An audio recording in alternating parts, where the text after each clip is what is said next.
Welcome to the Grow Renaissance podcast. Let's nourish the world.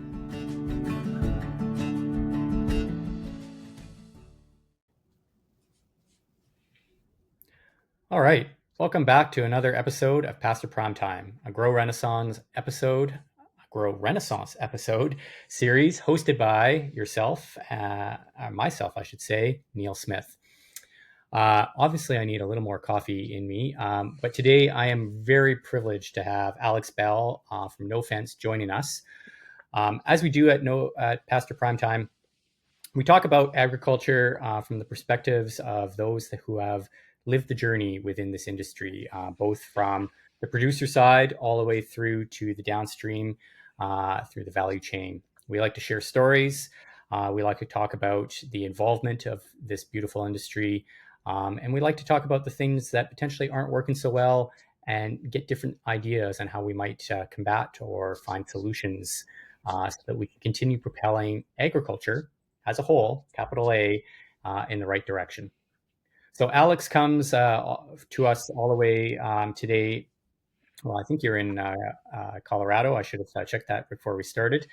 Alex has just spent quite a while in Europe, working with a few different ag entities, and I'll let Alex dive into some of his background there. But Alex, thank you for making time on Friday afternoon here, Halloween at that, to join us about a great conversation around agriculture and some of the things that are happening in it.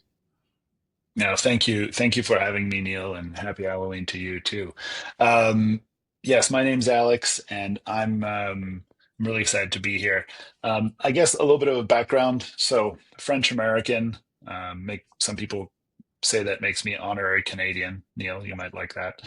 Yeah. And grew up in the countryside of southwestern France, surrounded by, small mixed rotational farms. Hogs, ducks, cattle, a mix of grains, couple rows of vineyards to make wine. That kind of setup, and that really gave me a passion for how we feed ourselves, essentially for quality food, terroir, as they say in French, but also the folks that make that food possible.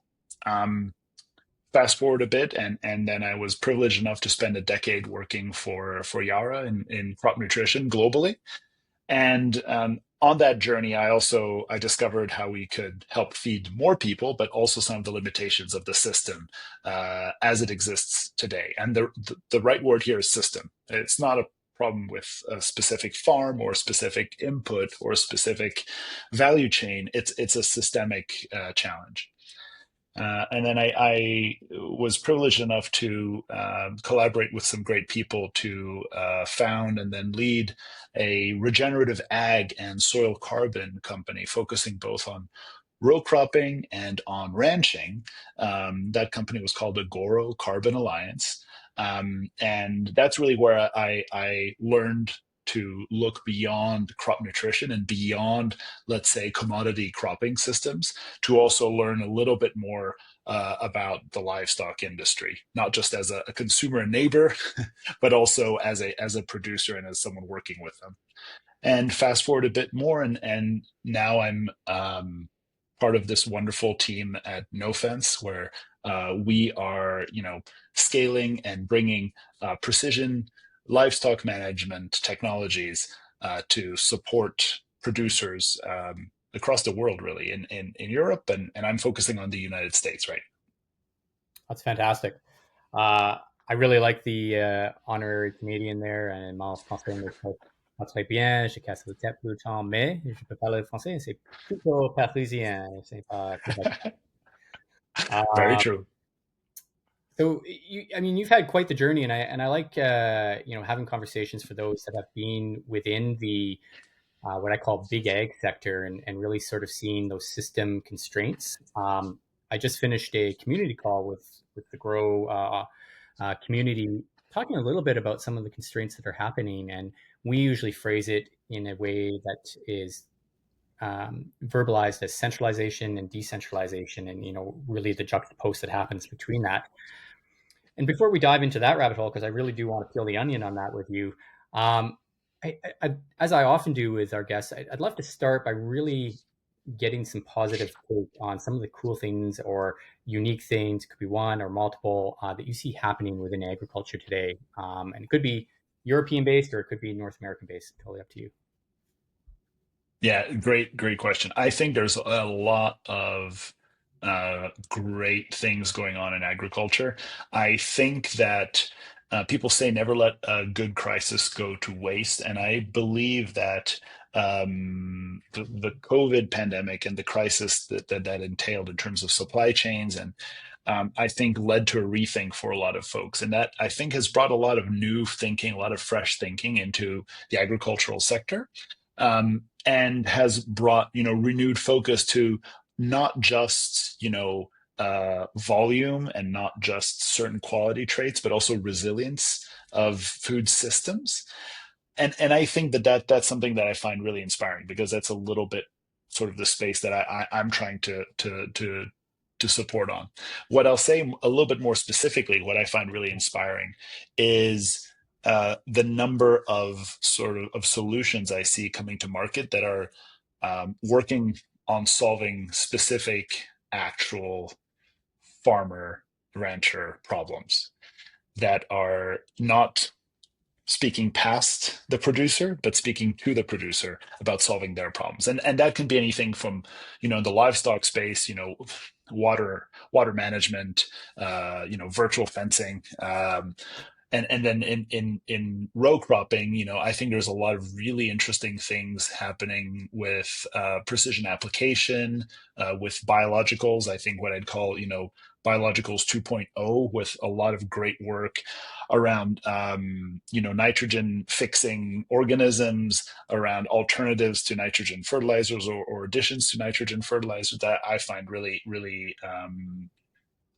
inspiring and promising and motivating. They're the kind Mhm. of things that give you optimism about a more resilient, more profitable for the farmer, fair, delicious, healthy food system for our communities and our planet.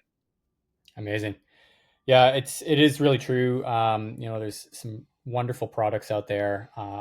One thing that I often get countered with, and maybe you can speak a little bit to this, having worked in one of those input companies that was helping us continue to grow food at production scale. And you know I'll preface it this by indicating that at Grow, and specifically for our community members and those maybe thinking about joining us, we're not an exclusive club to smallholder farms, mid-sized farms, or even production scale. There is a need for all of it so that we can continue feeding our global community more efficiently. Now, the small and medium, that direct-to-consumer model works really well. At the production scale, we still need to feed the supply chain. Now, can we decentralize the supply chain a little bit? Absolutely. We can talk about that in a sec here.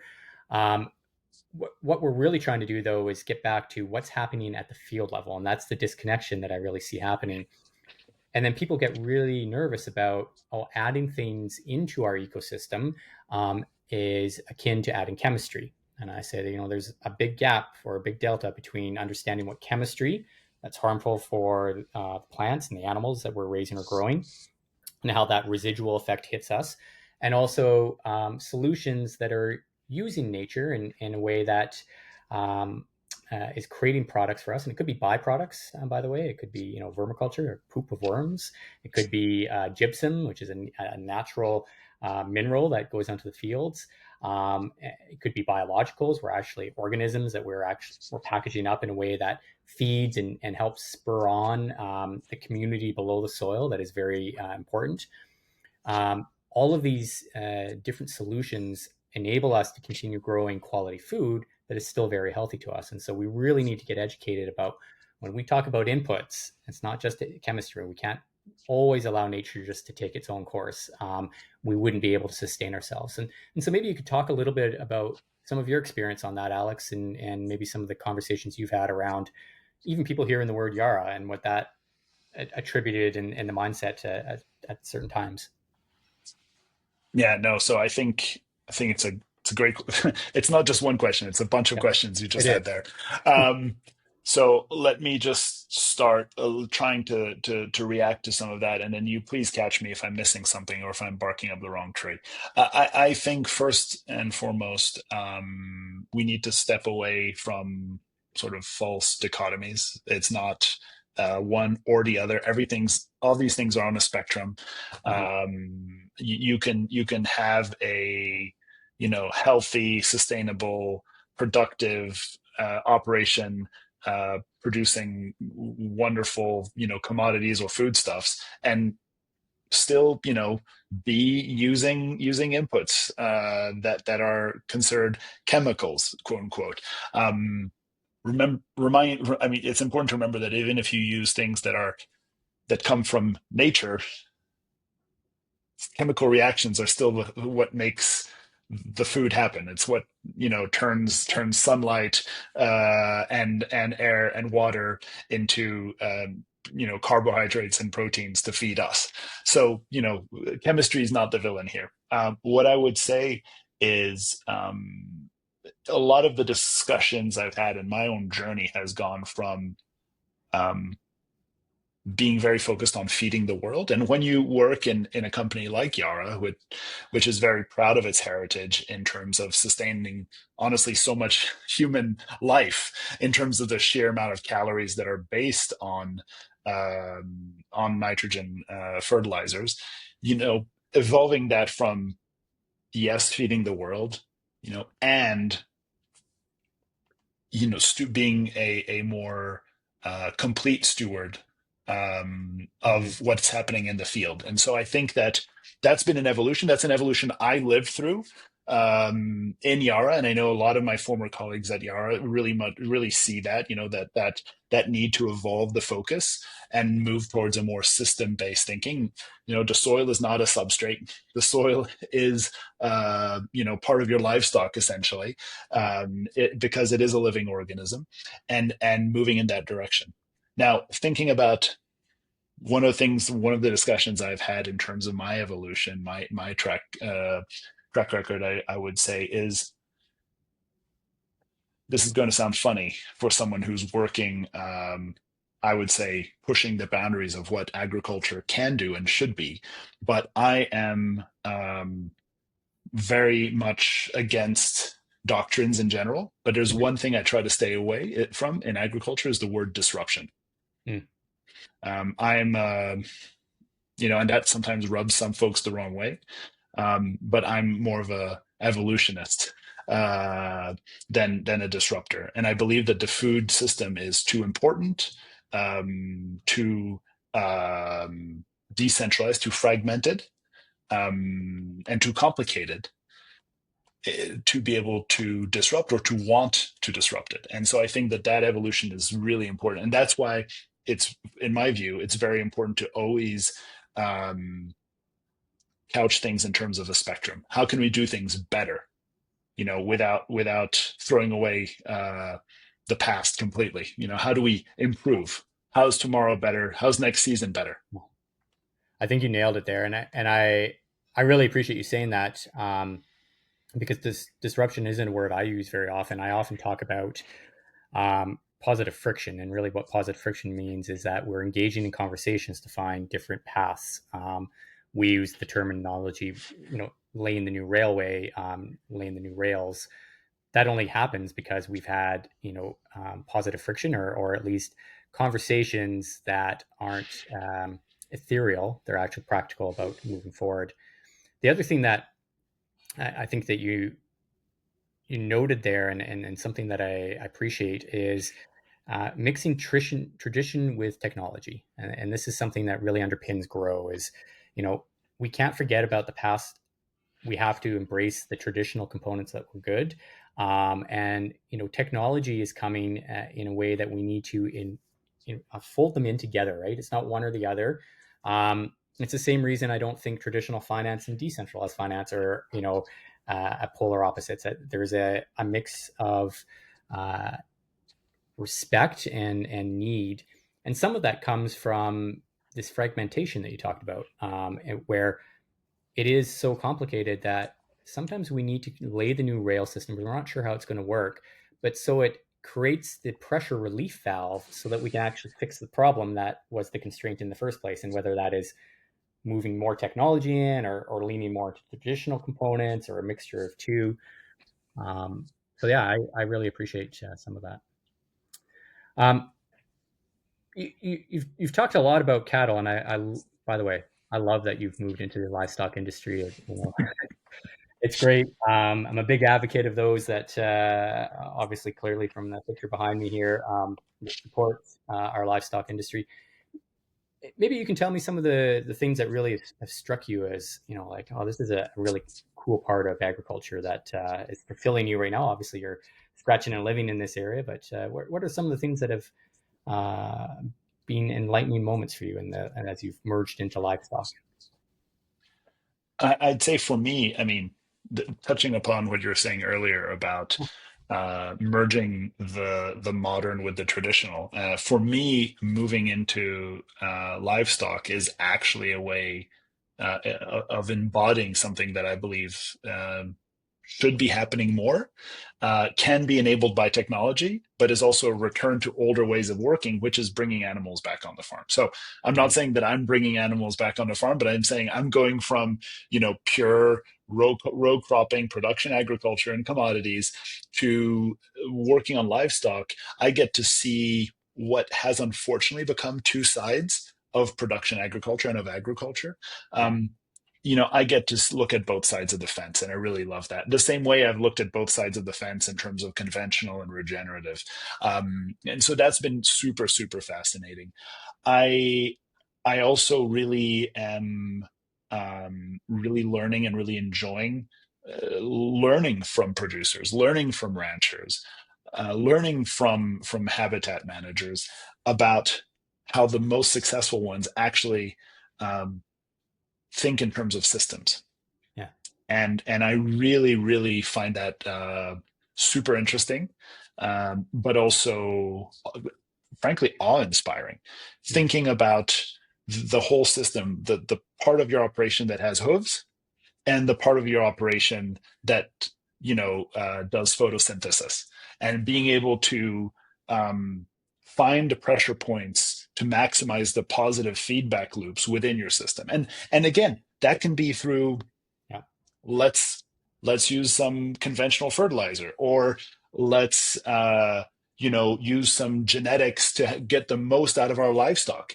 So you can bring some technology in here. Let's use satellite imagery or drones or virtual fencing or whatnot. But that use of technology to facilitate that full system view yeah. is I think something that's really, really, really stimulating and positive. Yeah, that's great. What what's a unique system that you've seen on a ranch or a livestock producer's operation?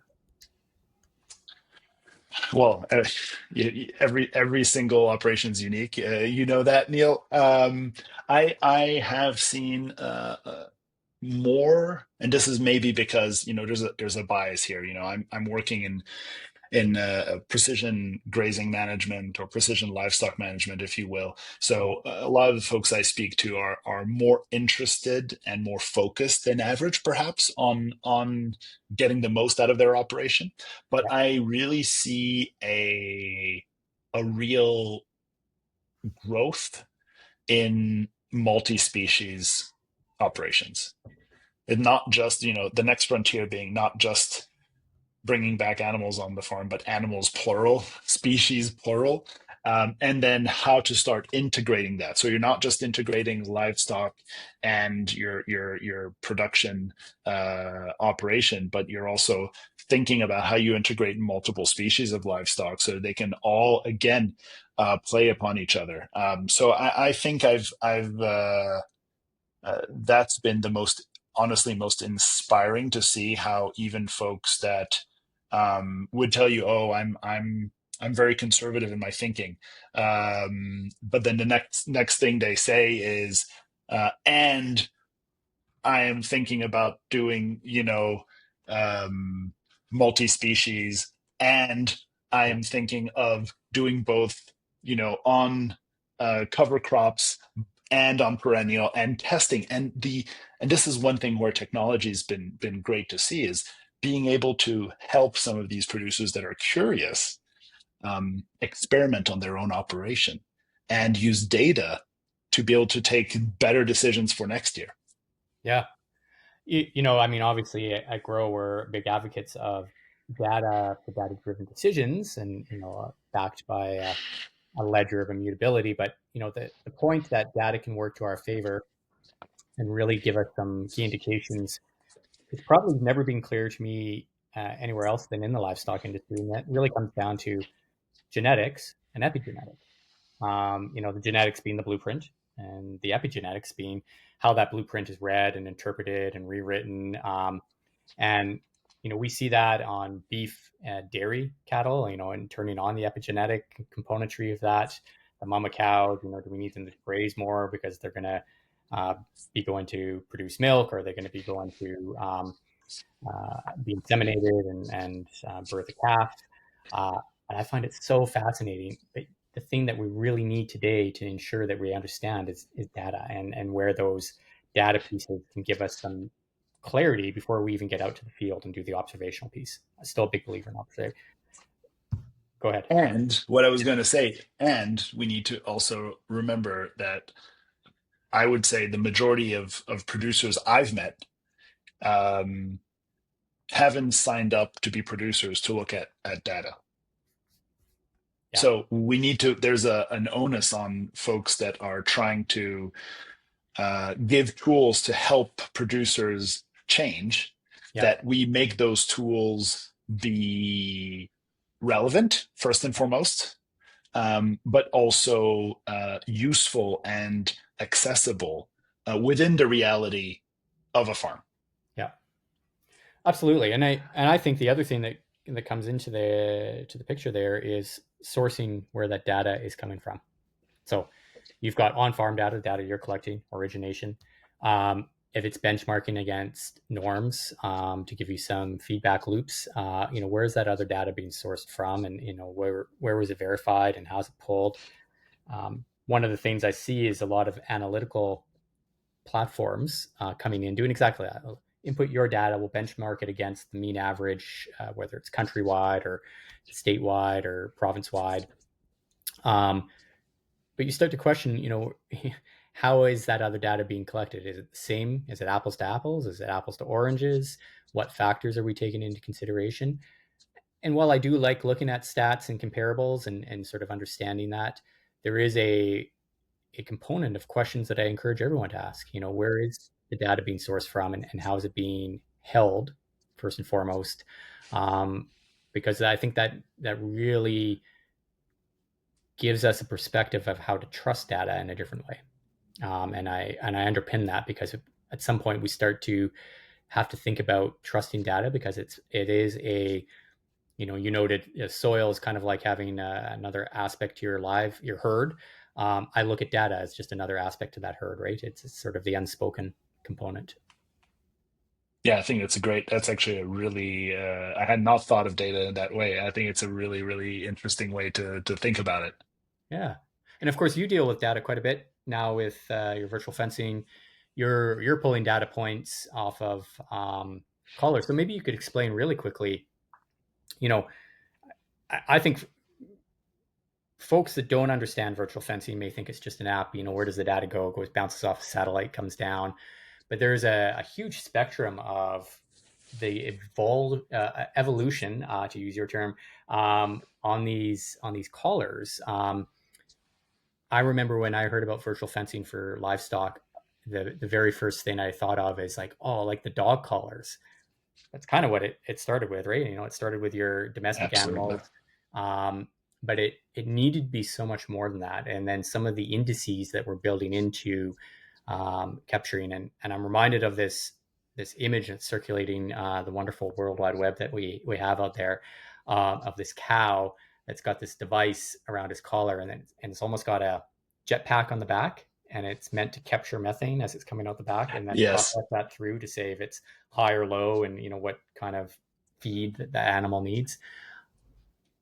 It's kind of far-fetched right now, but we're not far off. It won't be a jetpack on the back of a cow, but eventually, those kind of, that technology is going to be there. But I'd love to hear, that evolution? What have you seen in this virtual Yeah, fencing world? yeah. So I think, I mean, it's interesting because you have a number of different technologies that sort of come from different sorts of industries, and depending on what industry they came from, they sort of have different origin stories and maybe different sort of uh, starting features, original features, if you want to call them that. Right. Yeah. But first and foremost, it is when people say virtual fence, and first I will say I'm not a big fan. I work in this category. I'm not a big fan of the category name. I think that virtual and fence is a misnomer because it focuses on virtual, and some people might think that that's not real. It's a very real containment technology. And fence, they very much focus on the replacement of what is a traditionally a physical vertical technology. um, in reality, what these collars do, what these technologies do, they're systems. They're more than collars, they're systems. And they have a hardware component and a software component. And I can speak for NoFence, where I work right now, but I will say that it is first and foremost, you need to shift from the vertical to the horizontal. Hmm. You need to start thinking about it as a land and livestock management tool.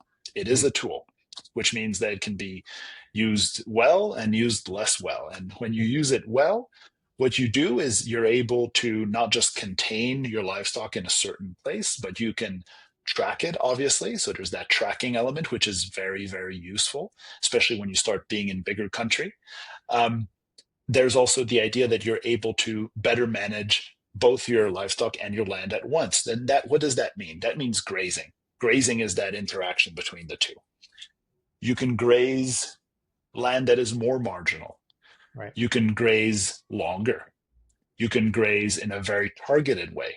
You Yeah. can increase and decrease stocking density in a very responsive way based on, for example, based on rain events. Yeah. Things that we're not taking the rancher out. We're not decreasing the art and science of stockmanship. We're actually augmenting it with tools that don't just give you analytics, but what I find so uh, inspiring with working at NoFence is that it's tools that help the producer actually do something.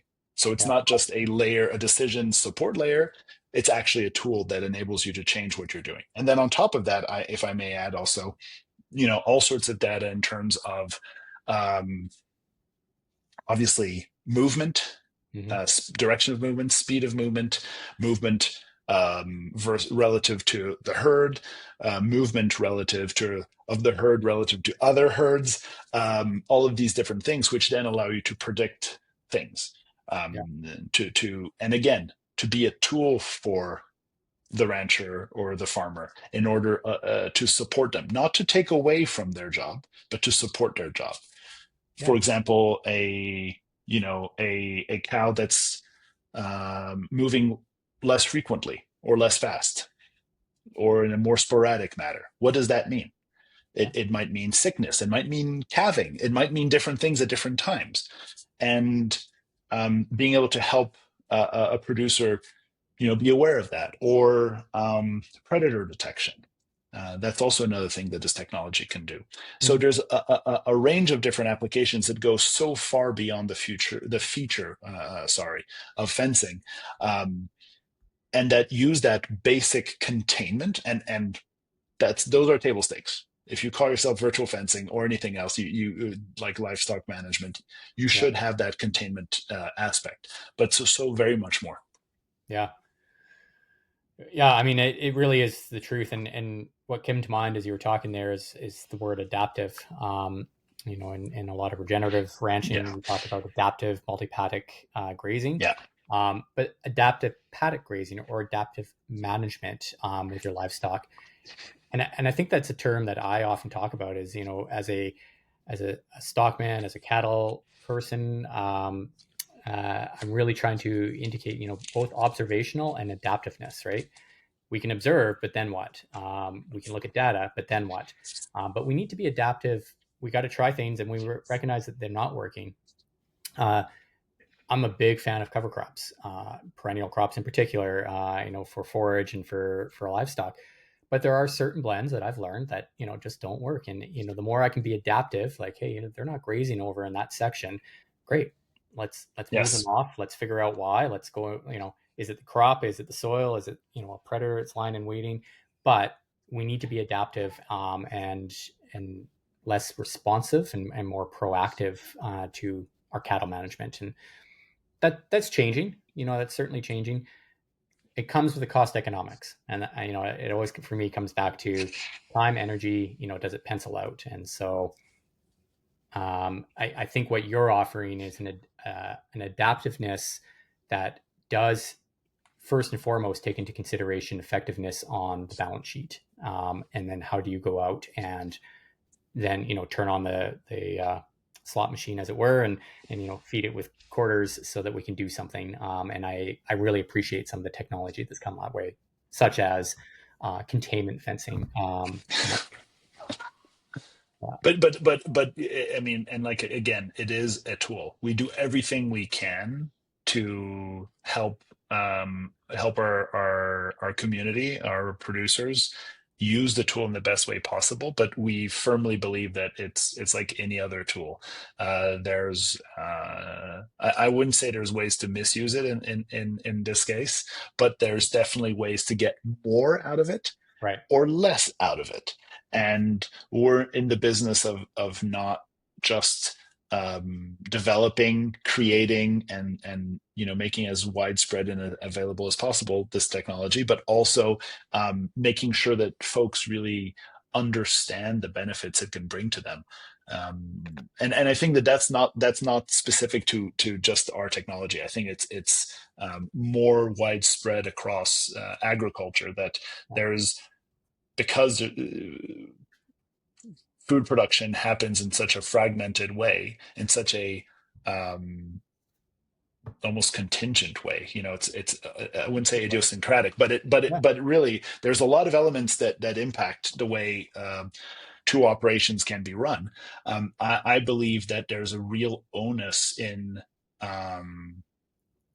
providing support on best using the tools available. And by the way, I'm going to loop back to my past in nitrogen fertilizers. That was a big part of what I really loved that Yara was doing, was trying to provide tools to growers to follow the 4 R's of crop nutrition and not Right. over fertilize, which sounds counterintuitive when your product is selling fertilizers. Right. But it was really about making sure that customers would get the maximum ROI, but also that maximum ROI means don't waste, and not wasting means less environmental impact, be it in the water or the air or the soil.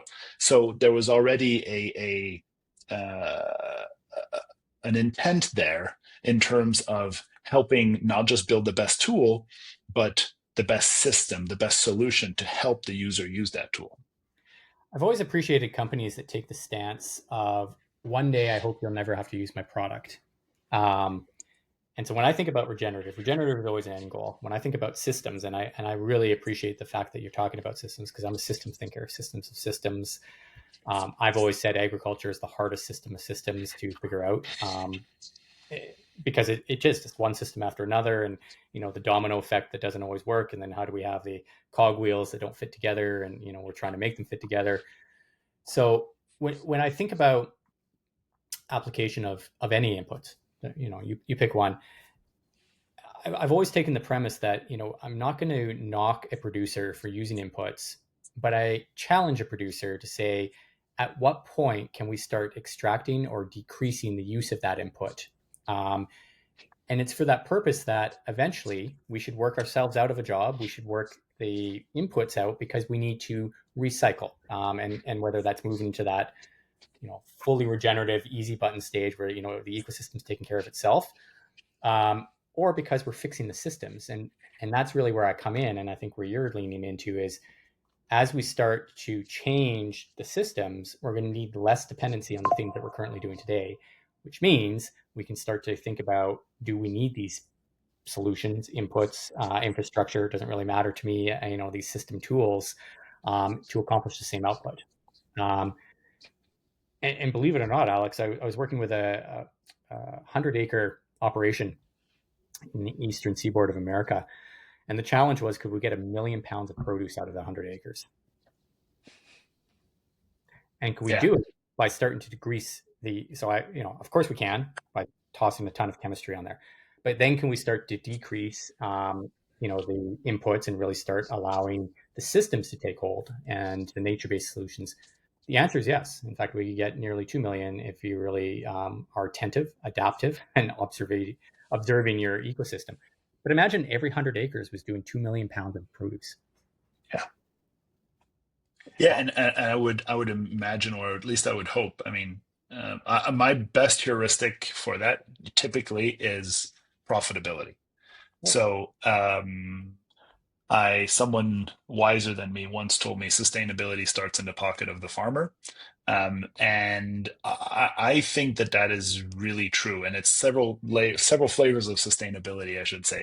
It means the generational sustainability, it's the ecological sustainability, it's biodiversity in a shorter time horizon, and then it's obviously the profitability year on year, and that is something that in your case here, I am sure that this plan, this vision, and then this transition was also done with a very, very close eye to the data of the bottom line, because that's another form of data, right?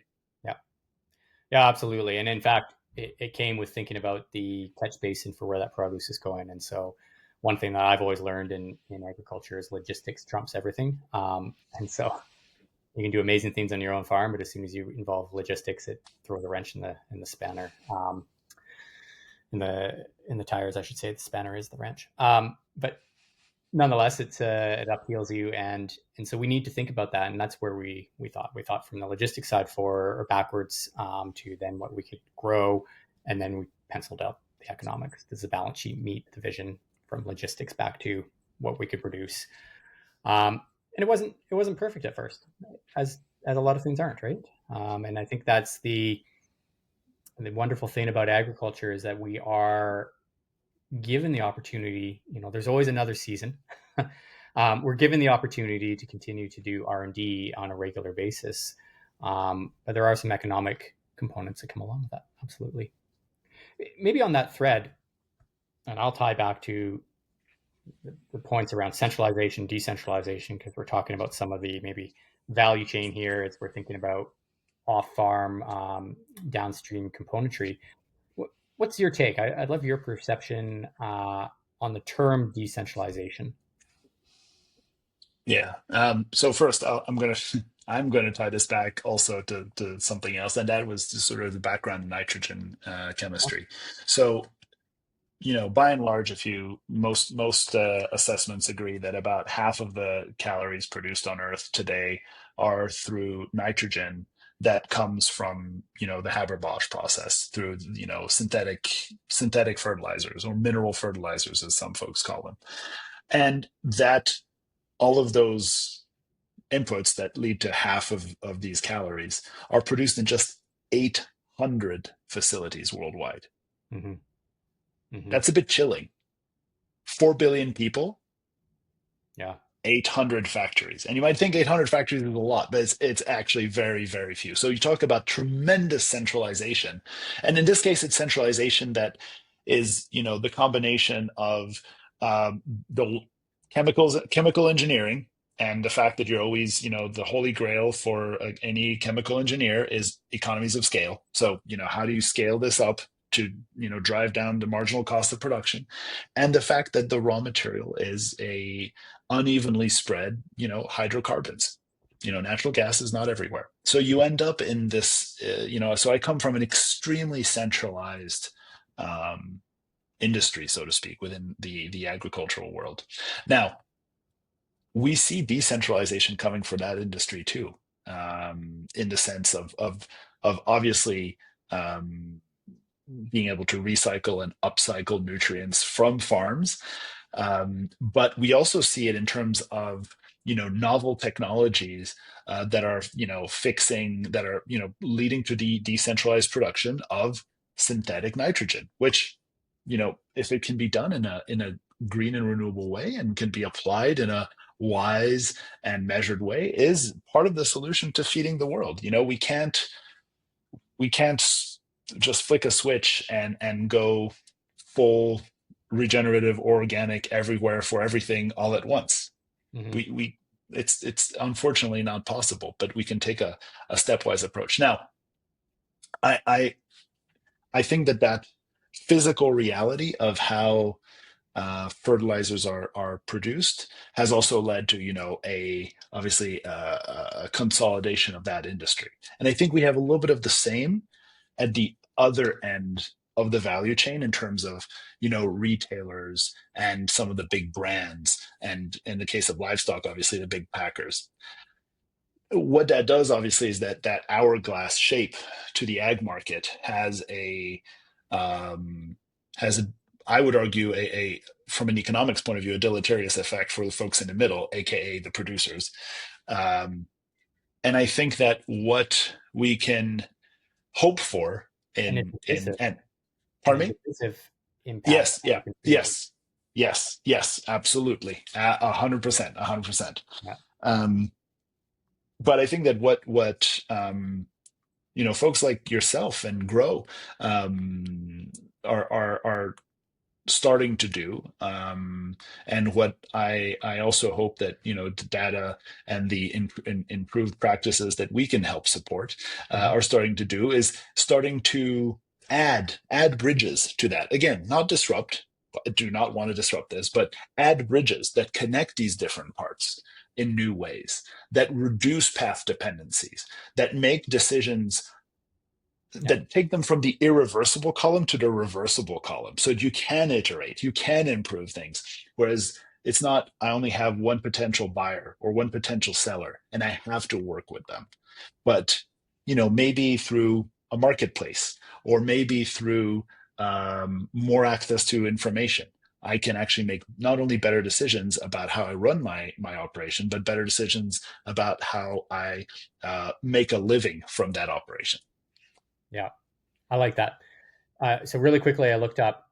You said 800 manufacturing facilities globally. Just Yeah. for our audience, in the U.S. alone, I just looked up the National Association of Manufacturers. What they list is the number of manufacturing facilities in the U.S. by themselves: 617,275 to be exact. So Yeah. just put that in perspective. I mean, Yeah, 800 doesn't, exactly. but It's nothing. It's nothing. It's really, and that is propping up half of that. So yeah, yeah, it's crazy. It's extremely centralized, and that's also why, um, when I was working in that industry, there's a tremendous amount of pride yeah, working in that industry about being able to help make that possible. right, yeah. But one of the things that I mean, there's all these sayings and words, but I'm one to lean into wordsmithing, and maybe because my last name's Smith, and so the right words sort of fit the timeliness of how we're trying to express things. Bridge products, so for the same reason I don't vilify any producer for using products based on their financial plan. What are those bridge products that you can use as alternatives or as supplements or as additives that really can start making the ecological improvements? And then what does the data tell you? For me, it's about diversity, right? So don't stick with the same recipe over and over again, because we are going to start to deteriorate the quality of whatever we're producing. We need diversity. Diversity starts on balance sheets. Balance sheets are driven by data that represent how we're actually going to flow that out. And so the bridges in and out of the grow ecosystem are very important, as they are within the agriculture value chain, up and down. And we need different bridges built, railways. So that decentralized can happen. And decentralization for me is about inviting different new innovative players into the market space so that we can have more diversity of opportunity versus just a few different options that are available to us. And I mean, livestock, you brought it up. I'm going to go there. The four major packers in the US are a huge example of when that market space, for whatever reason, shifts, dries up, stops. all of a sudden there's a backlog and there's big issues that go on all the way down to the field level, right down to the cattle itself, and the number of genetic vials that get used for. I talk about AI differently. The season of AI is artificial insemination versus what everyone else thinks AI is. But that is the truth, and we're not able to be fortunate enough anymore to have a centralized group affect such a large component of how we continue to feed ourselves. And so this valuable protein that needs to get to consumers needs new players in the market space. Whether those centralized entities stay around or not, that's up to them. But we need to find new mechanisms and new players to come in to say, if one of those big central bodies decides to do X, it's not going to impact the whole industry. No, indeed, and that goes back to the resilience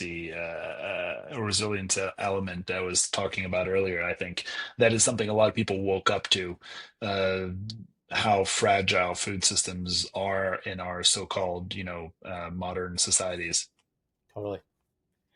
We're getting close to the end of the conversation here. I've really enjoyed it. We've pulled on a lot of threads that I actually didn't think we were going to get into, so I appreciate it. One of the things I like to do, or two things I like to do towards the end of these conversations. One, I'd like to give you an opportunity to talk a little bit about NoFence. Where are you going to be seen right now in America? It's a place you're expanding. You're also over in Europe. Where can they find you? What's some of the information? And then lastly, I'd love for you to give us an inspirational quote, or saying, that we can take away and be left with. So I'll let you sit on that for a moment, and maybe you could share a little bit about what's going on with NoFence within this wonderful bioregion of America. Yeah, no, thank you, Neil. So no offense, we've been around as a company. The company's been around for about a decade, but very much focused on the European market, and really, I guess lived out the startup phase of its life cycle there.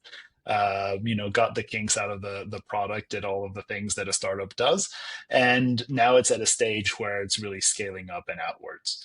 And that means, we have about 160,000 collars or systems out there in the world today.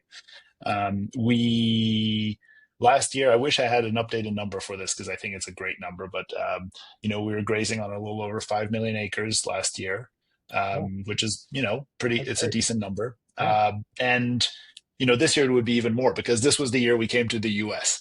So it's been a Okay. great experience so far in the US. A lot of demand. Yeah. What I'll say about No Fence is that one thing that there's a couple things that I think sets us apart.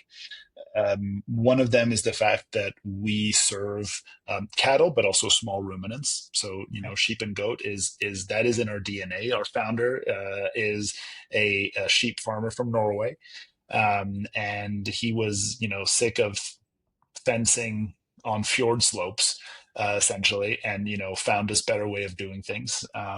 So multi-species is one thing that we're very proud about being able to offer producers in the U.S.